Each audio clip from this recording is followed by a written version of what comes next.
The streets of Toledo, Ohio, had a stillness to them that late Wednesday night, the kind of quiet that stretched across the city like a heavy blanket. Streetlights glowed in soft orange tones, throwing long shadows across the pavement as the hum of the occasional passing car broke the silence. It was just after 11 o'clock, a time when most families were tucked safely in bed. Shift workers trickled home from factories, and the city's night pulse belonged to those who thrived in shadows: bar patrons, cab drivers, and the ever-present patrol cars that slid through neighborhoods like watchful predators. Sergeant Daniel Mercer sat alone in his cruiser, parked in his usual spot along Reynolds Road, a place he had claimed for himself after years of working the late shift. The spot gave him a clear view of traffic in both directions, and more importantly, it gave him the sense of control he thrived on. His reputation in the department was that of a man who got results, though those who worked with him quietly admitted that Mercer's results often came at a cost. He was a man who liked the weight of his badge, the way it gave him power over others, the way people's eyes shifted and their voices trembled when he stood before them in uniform. For Mercer, the job had long ago ceased to be about service. It was about dominance, about the invisible crown he wore because of the shield pinned to his chest. Mercer had been nursing a lukewarm cup of coffee, scrolling idly through his phone, fighting the boredom that always came with uneventful shifts. There had been no calls that evening, no bar fights, no traffic accidents, not even the usual noise complaints. He hated quiet nights. Quiet meant invisibility. Quiet meant no one to impress, no one to bend under his authority. Then, out of the corner of his eye, he noticed headlights in the distance, an unfamiliar vehicle sliding steadily down the road, sleek, dark, and unremarkable except for the subtle government plates and the clean lines that made it stand out from the worn sedans and pickup trucks of the locals. To Mercer, it was different, and different was an invitation. He sat up straighter, tossed the coffee cup aside, and smirked as he reached for the switch. The thrill of control sparked alive in his chest the moment his patrol lights lit up the night. Inside the black SUV, Lieutenant Colonel Adrienne Wallace had been lost in her own world, the low hum of the tires blending with the faint melody she had been humming to herself. The day had been long, spent at a base meeting 2 hours south of Toledo, where discussions of logistics and strategy had stretched late into the evening. By the time she was on the road, her mind was already halfway home, thinking about the comfort of her bed, the simplicity of quiet domesticity that she rarely had time for. She was not speeding, not swerving, not doing anything that could remotely be considered reckless. Years of military training had instilled in her habits of discipline behind the wheel: measured speed, steady hands, situational awareness. Which was why the sudden red and blue glow in her rearview mirror drew not fear, but confusion. Her brows furrowed slightly as she eased off the accelerator and guided her SUV smoothly onto the shoulder, her movements calm and precise, the way she had been taught to respond in uncertain situations. Adrienne placed the car in park and sat for a moment, her hands visible on the steering wheel, breathing evenly. The door of the patrol car opened with a loud, sharp slam, cutting through the night. In her side mirror, she caught sight of the officer approaching, tall, broad-shouldered, with his flashlight already in one hand and the other resting conspicuously on the holster at his hip. His steps were heavy, almost theatrical, as if he wanted his presence to intimidate before a single word was spoken. Adrienne rolled her window down halfway, her expression neutral but watchful, her posture upright and steady. She had dealt with men like this before, men who mistook their position for unquestionable superiority. "License and registration," the officer barked, without so much as a greeting. The flashlight beam hit her directly in the face, forcing her to squint. Adrienne kept her voice calm and steady. "Officer, may I ask why I'm being stopped?" "You were drifting between lanes," Mercer replied sharply, squinting as though he were reading guilt in her eyes. "Didn't signal. Looked like you might have been under the influence." Her brow rose ever so slightly. "I wasn't." "License and registration," he repeated, this time louder, more forceful, as if volume alone carried authority. Adrienne made no move to argue. Instead, she reached deliberately and slowly toward the glove box, her movements measured so there could be no accusation of suddenness or threat. She retrieved the documents and handed them over. As she did, she added in that same level tone, "That's a government vehicle. I'm a federal employee." Mercer glanced at the license, at her military ID, and smirked. "Military, huh?" He gave a half snort. doesn't mean you're above the law. I never said I was, Adrian replied evenly. The exchange should have ended there, a professional acknowledgement followed by a brief check and dismissal. But Mercer's ego pricked at the idea that this woman, calm, unshaken, not bowing to his theatrics, wasn't giving him the deference he expected. He leaned closer, the flashlight unwavering on her face. "Step out of the vehicle," he ordered. Adrian blinked once. "Excuse me," I said. "Step out of the car. I'm conducting a sobriety check." Her jaw tightened, though her expression remained controlled. "On what grounds?" "I've complied with your requests. I haven't been drinking." "I'd like to know the reason." Mercer's lips curled. "Now you're refusing a lawful order." He took a step closer, his shadow looming into her space. Adrienne did not flinch. "No, I'm asking for clarification." That was enough to ignite Mercer's temper. He reached forward abruptly, pulling the door handle himself, swinging the door open. "I need you to exit the vehicle now." Adrienne did not resist. She moved with deliberate calm, reaching down and activating the camera on her phone before stepping out. As the red record light blinked, she lifted it slightly. "Just so we're clear," she said, her tone steady, almost clinical. "This interaction is being documented." For the first time, Mercer hesitated. His eyes flicked to the phone, and a brief sliver of uncertainty flashed across his face. But his pride was louder than caution. "Out of the car," he repeated, voice firm, though a thread of annoyance laced his words. Adrienne stepped out, her posture straight, shoulders squared, every inch of her exuding discipline. Even in civilian clothes, there was something unmistakable about the way she carried herself. Calm authority born of years of leadership. Mercer saw it but ignored it, clinging to his belief that his badge made him untouchable. He proceeded with the sobriety test, making her walk in a straight line under the glow of the streetlights, her phone still recording from her hand. Adrienne complied without complaint, each step measured, steady, flawless. She spoke no words, offered no resistance, simply executed the task with precision. There was no stumble, no slur, nothing that could justify suspicion. Yet Mercer wrote her a citation anyway, for failure to maintain lane. Adrienne accepted the ticket in silence, her eyes meeting his with a look that was not defiance but quiet recognition. A look that told him she saw through him. Without a word, she returned to her vehicle, closed the door, and drove off into the night, the camera light blinking off as the dark swallowed the SUV's taillights. Mercer stood on the roadside watching her go, his chest puffed with the satisfaction of asserting himself. He had no idea that the citation in his hand would follow him into a courtroom, where for the first time in his career, the shield on his chest would not protect him, and the woman he tried to humble would stand taller than he ever imagined.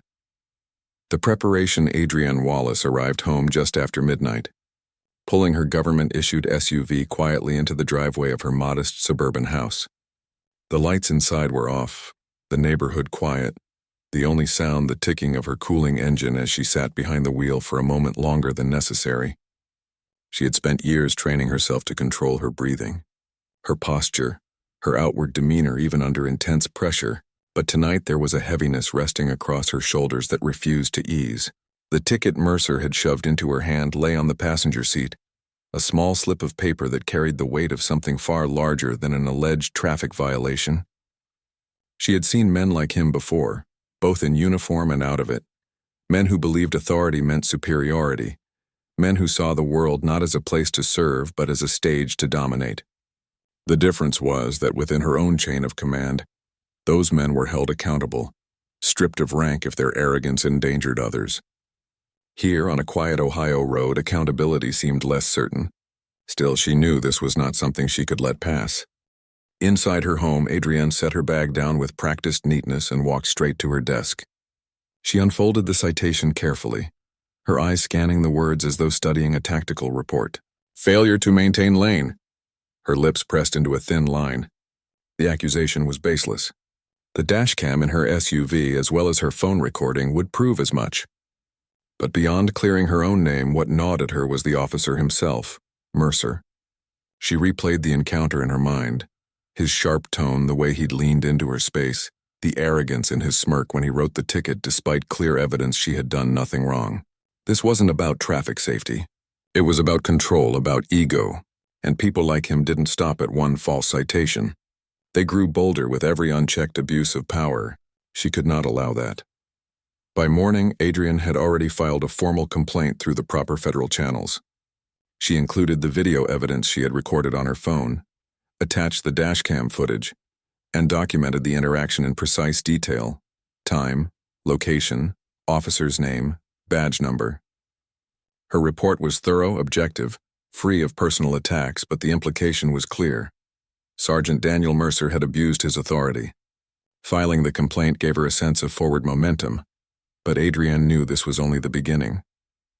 A citation meant a court appearance, and she intended not only to contest it, but to expose the truth in the process. While Adrienne quietly gathered her documentation, Mercer swaggered into his precinct the next day with a story ready for anyone who would listen. He leaned against the squad room counter, coffee in hand, recounting how he had pulled over some military type who thought her government plates made her untouchable. He described the encounter with exaggerated flair, painting himself as the vigilant cop who had sniffed out a drunk driver in disguise, laughing as he mimicked her calm objections. His fellow officers chuckled, some uncomfortably, but none dared call him out. Mercer had been with the department for 15 years, long enough to cultivate a reputation. He wasn't the officer people respected. He was the one they avoided crossing. He had friends in high places, knew how to spin reports in his favor, and made sure rookies understood that riding with him meant playing by his rules. Bet she won't even show up to court, he sneered, tossing his empty cup into the trash. People like that think they can scare us with their titles, but in the end, the judge always sides with the badge. He believed it. He had seen it happen before. Defendants folding under his stare, lawyers backing down, judges giving him the benefit of the doubt simply because of his uniform. For Mercer, court was less about justice and more about victory, another arena where his badge could be weaponized. What Mercer failed to realize was that Adrienne Wallace was not like the others. She was not intimidated by uniforms or empty threats. She had stood in briefing rooms where decisions meant life or death for hundreds of soldiers. She had commanded men and women who trusted her with their lives. A traffic court, in comparison, was not a place of fear. It was simply another battlefield, one where the weapons were evidence, testimony, and truth. Adrienne began her preparation meticulously. In the evenings after her base duties were complete, she reviewed every angle of her recording. She noted the way Mercer had shone his flashlight directly into her face, how he had escalated without justification, how he had opened her door uninvited. She transcribed his words carefully, ensuring that she could quote them verbatim if needed. She reviewed Ohio traffic law, highlighting statutes about lawful stops, reasonable suspicion, and driver rights. She spoke with a quiet confidence to a legal advisor assigned to military personnel, who assured her that the case against her was flimsy at best. But Adrienne wasn't interested in simply dismissing a ticket. She wanted the truth to be recognized on the record, in open court. As she prepared, she found herself thinking about the bigger picture. Mercer wasn't just a problem for her. He was a problem for anyone who crossed his path on the wrong night. She searched through public records, reading news articles and online forums where locals spoke cautiously about that officer on Reynolds Road. There were whispers of unnecessary stops, of intimidation, of people walking away shaken but too afraid to file complaints. Adrienne recognized the pattern immediately. It was the same pattern she had studied in leadership courses when learning about abuse of authority. In unstable regions overseas, power unchecked always led to corruption. Mercer was a local version of a much larger problem, and if she had the chance to challenge it, she would. Weeks passed, each day bringing her closer to the court date. Mercer, meanwhile, continued to boast, completely unaware of the storm he had stirred. He believed his badge was armor, that no civilian, military or otherwise, could touch him in front of a judge. He strutted through his shift, writing citations with a heavy hand, never noticing that some of his colleagues had begun to watch him differently, their laughter quieter, their glances sharper when he launched into another story. Adrienne remained silent, outwardly unaffected. To those around her at the base, she was the same disciplined officer, her focus steady, her demeanor unchanged. But in private, she sharpened her case like a blade, preparing not just to defend herself but to challenge the very foundation of Mercer's arrogance. She was not seeking vengeance. She was seeking accountability, and she knew the courtroom would be the stage where truth and ego would collide. On the night before the hearing, Adrienne sat once again at her desk, her evidence neatly organized in folders.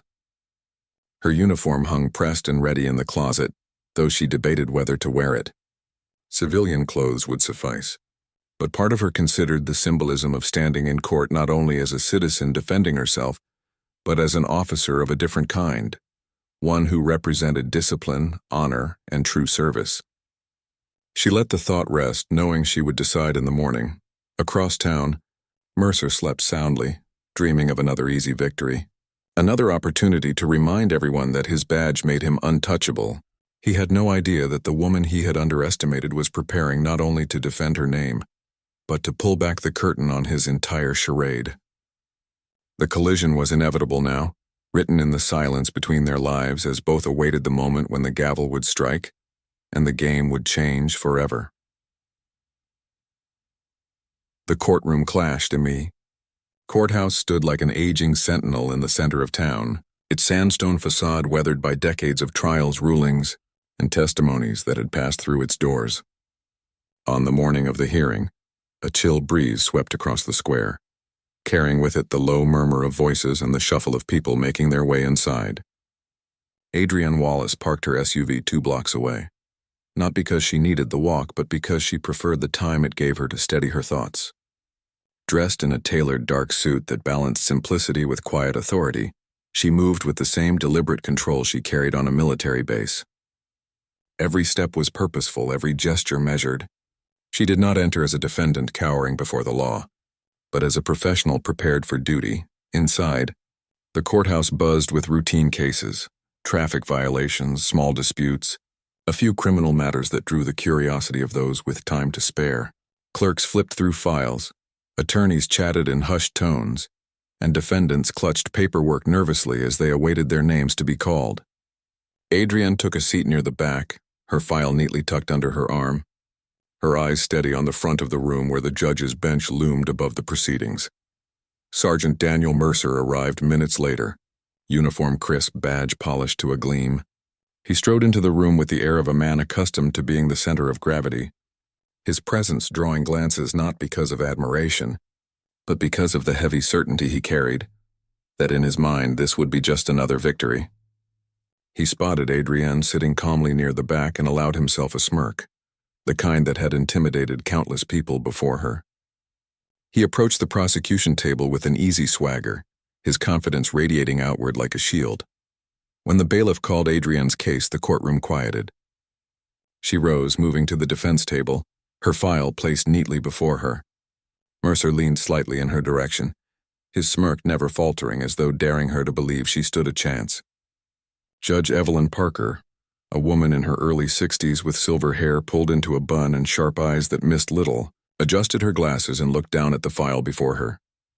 Case number 21-4312, the clerk announced. State of Ohio versus Adrienne Wallace, citation for failure to maintain lane. Adrienne kept her gaze on the judge, her posture straight, calm, unyielding. Mercer, meanwhile, folded his hands with practiced ease, as though certain the process was already decided. Judge Parker looked from one to the other, her eyes lingering for a moment on Adrienne's composed expression before turning to Mercer. Sergeant Mercer, you initiated this citation? Yes, Your Honor, Mercer replied, his tone rehearsed, authoritative. On the evening in question, I observed the defendant's vehicle drifting between lanes without signaling. Based on my training and experience, I suspected possible impairment and conducted a sobriety check. Judge Parker nodded slowly. And the outcome of that check? She complied, but her behavior was evasive, Mercer said quickly, leaning into his narrative. She questioned my orders, hesitated before complying. I determined it was appropriate to issue a citation for failure to maintain lane. Adrienne's eyes remained steady, betraying no reaction. She had anticipated his version of events, expected the way he would twist her calm objections into defiance. Judge Parker shifted her gaze. Ms. Wallace, do you wish to respond? Yes, Your Honor. Adrienne stood, her voice clear and unwavering. With the court's permission, I would like to submit evidence of the interaction in question. Mercer's smirk faltered for the briefest moment as Adrienne produced a small drive and handed it to the bailiff. The judge nodded, gesturing for the video to be played. The courtroom dimmed slightly as the monitor lit up, displaying the footage from Adrienne's phone. There, in crisp clarity, the courtroom watched as Mercer approached her vehicle. His flashlight blinding, his tone clipped. They heard her calm question. "Officer, may I ask why I'm being stopped?" They saw Mercer's dismissive reply, his raised voice the moment he opened her door without consent. They watched Adrienne comply with the sobriety test, her steps measured and precise, her voice steady, her demeanor respectful. And finally they watched Mercer hand her a ticket, despite the absence of any visible violation. The silence in the room was heavy when the video ended. Judge Parker leaned back, her eyes sharp on Mercer. "Sergeant, is this an accurate recording of the interaction?" Mercer shifted in his seat, his jaw tight.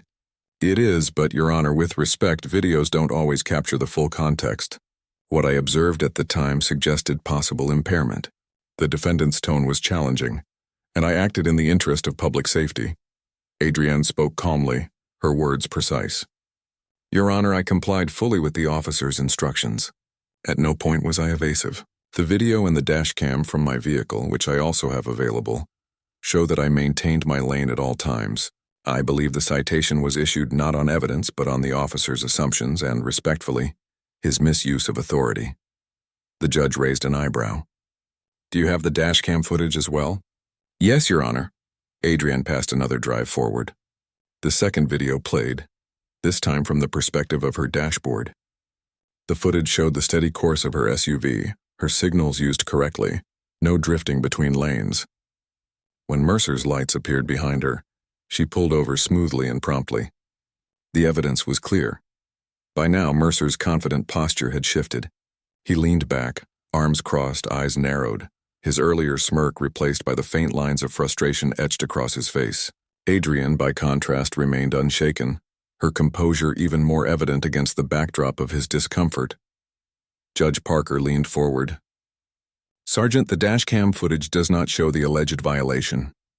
Combined with the phone recording, it raises serious questions about the basis for this stop. Do you have additional evidence to present?" Mercer cleared his throat. "Your Honor, as I stated, it was my professional judgment." "Professional judgment?" the judge interrupted, her tone sharper now. "Must be grounded in observable facts. What I see here is a driver in compliance and an officer escalating without clear justification." Adrienne's silence spoke louder than any protest could. She did not need to argue. The truth was unfolding visibly before the court. Mercer's badge, his usual shield, was beginning to crack under the weight of evidence. For the first time in his long career of unchecked authority, he was facing a challenge he could not silence with volume or smirks. The hearing stretched longer than most traffic cases. Adrienne answered every question with clarity, her discipline evident in the way she stuck to facts without embellishment. Mercer, on the other hand, grew defensive, his answers shorter, tinged with irritation. What had begun as a routine citation hearing was evolving into something much larger. A confrontation not between driver and officer, but between truth and arrogance. As the session concluded, Judge Parker did not issue an immediate ruling. Instead, she tapped her pen against the bench, her eyes narrowing on Mercer. "This court will reconvene to review the full complaint and the evidence presented. In the meantime, I am reserving judgment on this citation. Sergeant Mercer, I strongly advise you to prepare documentation beyond your verbal testimony." Her words carried a weight that rippled across the room. Adrienne gathered her file, thanked the judge politely, and stepped out of the courtroom with the same measured stride she had entered with. Mercer remained behind for a moment, staring at the bench, his mind racing. For the first time in years, he had not walked away from court with his badge unchallenged. For the first time, he had been forced into the uncomfortable position of defending himself against evidence stronger than his word. And deep inside, though he would never admit it aloud, a flicker of doubt had begun to burn. The clash had only just begun, but the lines had been drawn. Adrienne had shown she would not back down, and Judge Parker had shown she would not overlook the cracks in Mercer's story. The next session would not simply be about a traffic citation. It would be about accountability, truth, and whether a badge could truly make a man untouchable when the light of justice shone on him. The unmasking, The air inside the courthouse was noticeably heavier the morning the hearing reconvened. Word had spread quietly among clerks and even a few attorneys that something unusual was unfolding in what should have been a simple traffic case. A lieutenant colonel from the military challenging a veteran sergeant of the local police force was not the kind of proceeding people ignored.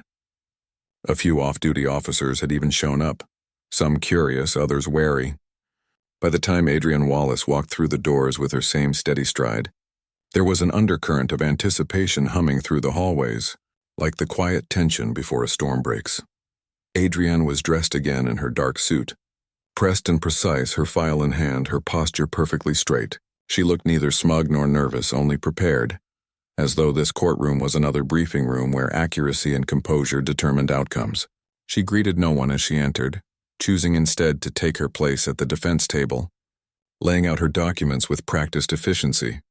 Daniel Mercer arrived minutes later, his uniform just as polished as before, but his gait lacked the careless swagger it had carried the first time. He had not slept well in the days leading up to this session, and it showed faintly in the shadows under his eyes and the slight tightness in his jaw. Still, his arrogance had not left him entirely. He walked with shoulders squared, glancing at Adrienne with a look meant to intimidate. If she noticed, she gave no indication. Judge Evelyn Parker entered promptly, the room rising to acknowledge her before settling into silence as she took her seat. She adjusted her glasses, her eyes scanning the file before her. "We are reconvening the matter of State of Ohio versus Adrienne Wallace," she announced. At the previous hearing, video evidence was submitted that raised concerns regarding the validity of the citation issued by Sergeant Mercer. Today we will hear further testimony and examine additional documentation. Her gaze shifted to Mercer. "Sergeant, are you prepared to proceed?"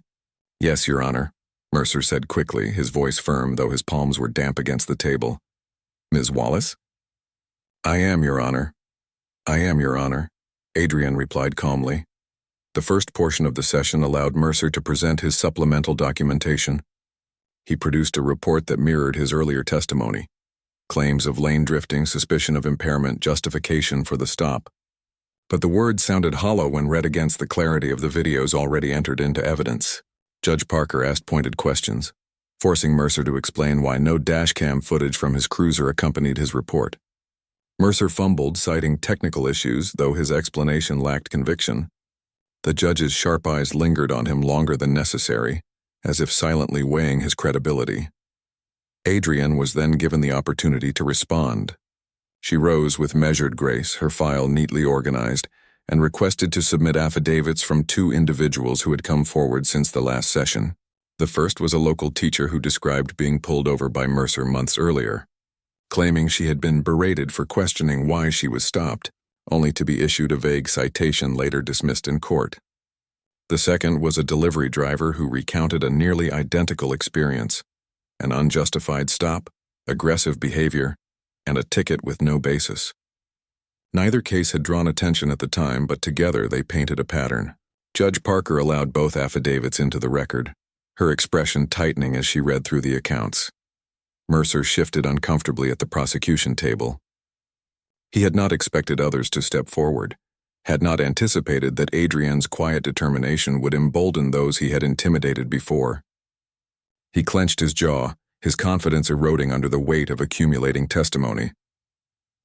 Adrienne's calm voice filled the courtroom once more. "Your Honor, this is not about a single citation.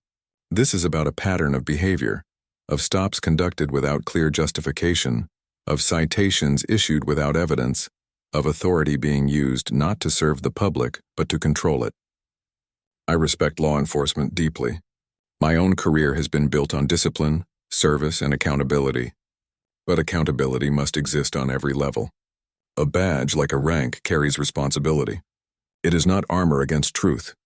Her words carried through the room, not shouted, not dramatized, but spoken, with the kind of conviction that comes only from lived experience. The silence afterward was telling. Even those who had entered skeptical of her intentions found themselves leaning forward.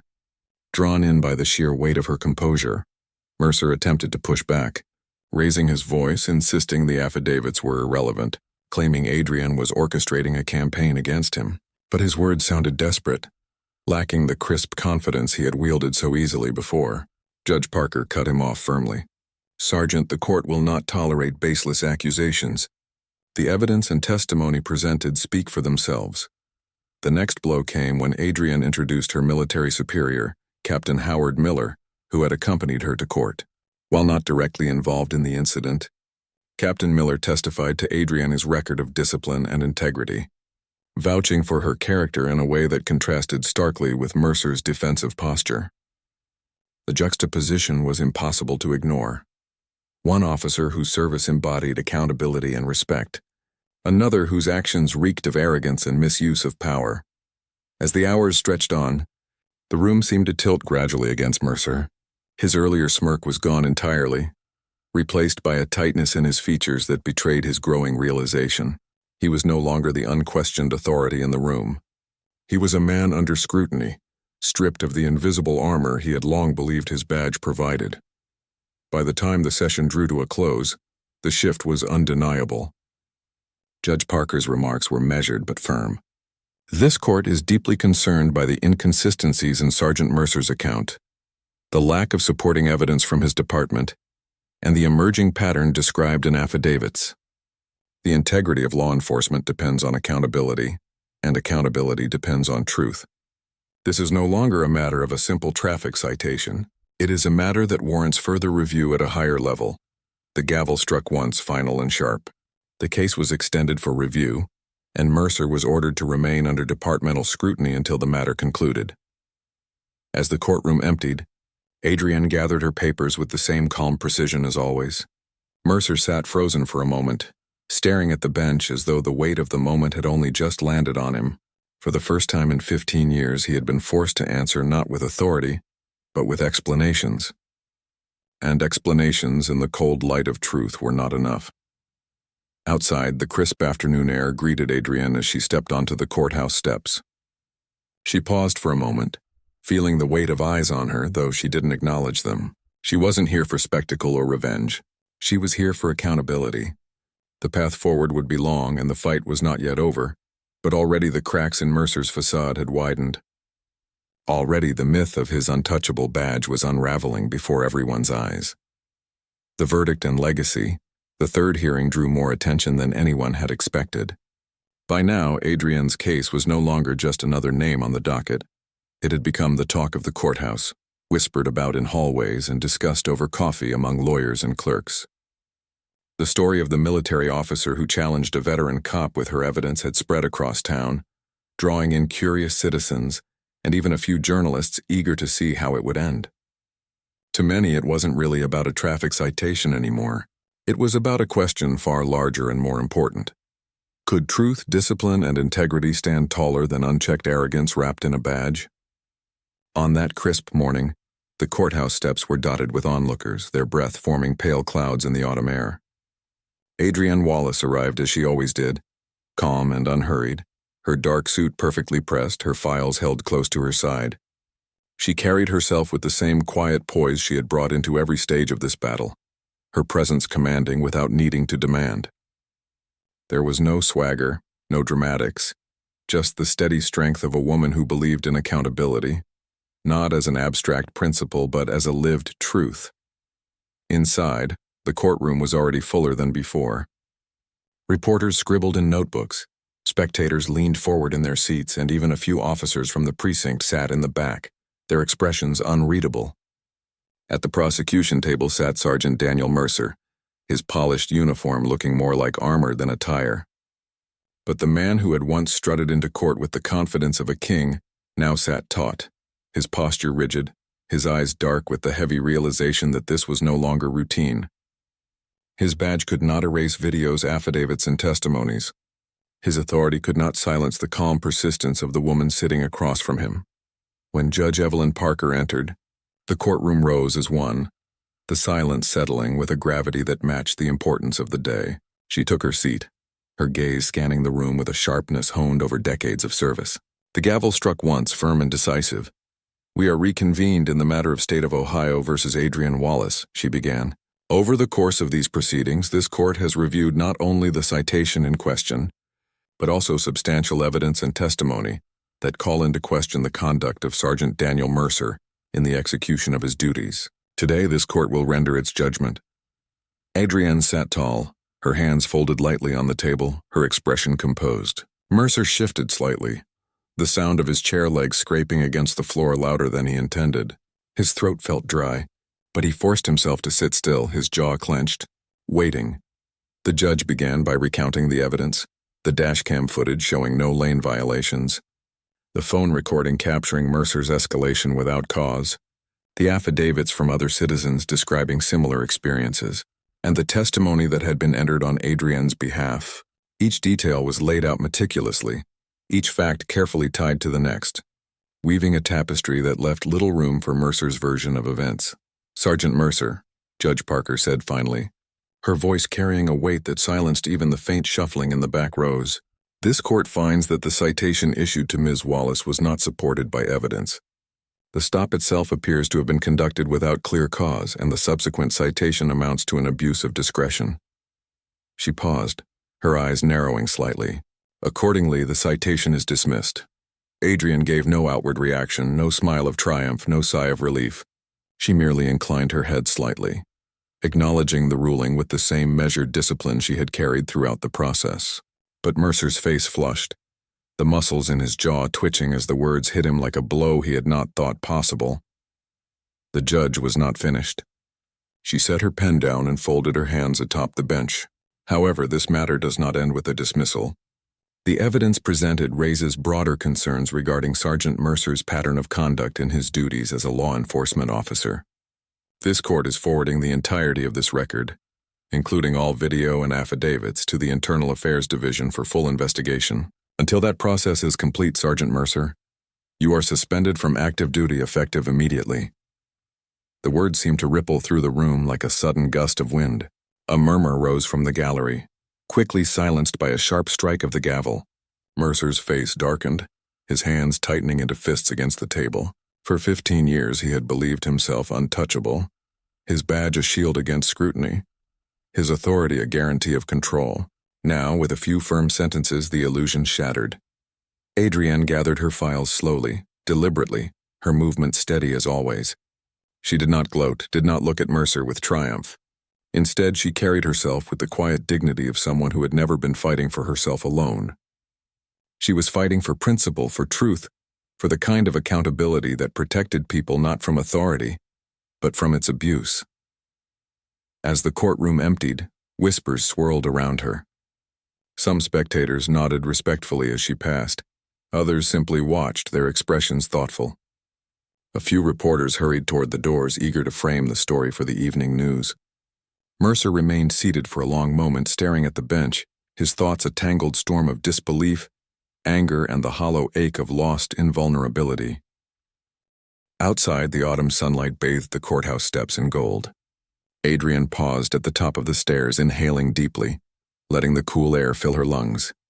Around her, people passed in and out, some glancing at her with recognition, others too lost in their own concerns to notice.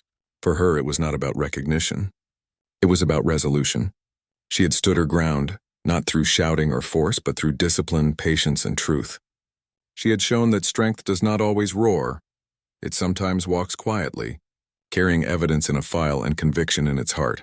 Mercer eventually emerged, his uniform still neat but his shoulders slumped, the weight of suspension pressing down on him. Reporters swarmed with questions, but his responses were clipped, defensive, and ultimately empty. The arrogance that once fueled his every word had drained away, leaving behind only the reality of accountability. His walk down the courthouse steps was no longer a march of dominance, but the retreat of a man stripped of the illusion that had sustained him for too long. For Adrienne, the days that followed were quieter. She returned to her base duties, her case no longer consuming her evenings. Yet the impact of what had happened echoed beyond her. Citizens who had once been silent found the courage to speak, their complaints gaining traction now that Mercer's shield of invincibility had cracked. Internal Affairs launched a full inquiry, combing through years of citations, stops, and reports, piecing together the broader picture of a man who had worn his badge as armor instead of responsibility. Months later, Mercer would be formally removed from the force. his career ending not with honor, but with the stark reminder that power misused eventually collapses under its own weight. Adrienne, meanwhile, continued her service. Her name mentioned quietly in town not as a figure of controversy, but as a symbol of strength. The woman who had shown that no one, no matter their badge or title, was above accountability. The story lingered in Toledo long after the headlines faded. Parents told it to their children as an example of courage. Officers spoke of it in roll calls as a reminder of responsibility. And for Adrienne herself, it became one more chapter in a life defined not by battles chosen but by principles upheld. She never sought the fight with Mercer, but when it came, she faced it as she had faced every challenge before, with clarity, discipline, and unwavering integrity. In the end, the badge had not made Mercer untouchable. It had only made his fall sharper when truth finally caught up to him.